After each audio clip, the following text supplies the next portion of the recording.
قال ابو جاسم ترحب باسمي وباسم القبيله، قلت تبشر والتراحيب استوت والراس طايل. مرحبا ترحيبة يشذلها وقع المخيلة، لاستهلت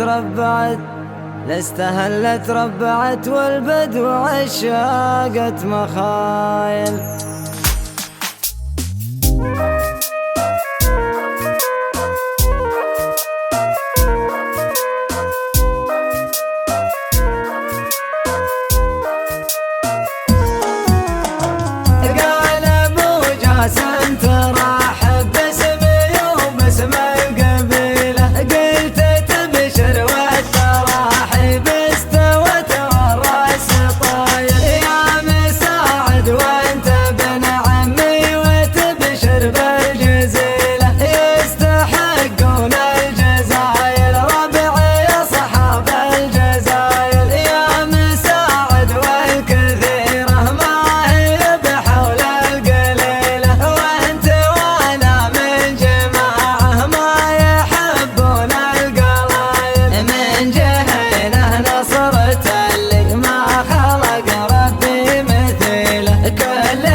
بالدلايل مرحبا في ليلة تسوى لها 70 ليلة، مرحبا باللي حضر للحفل من كل القبايل، مرحبا ترحيبة يشذلها وقع المخيلة، لاستهلت ربعت والبدو عشاقت مخايل. مرحبا في حفل سبر يا جيل الجميلة، الرجال أهل المقام المعتلي وأهل الفعايل، العرادات الشيوخ اللي تعدل كل ميلة، من بليساس الفخر وأهل القنا وأهل الأصايل، القصايد في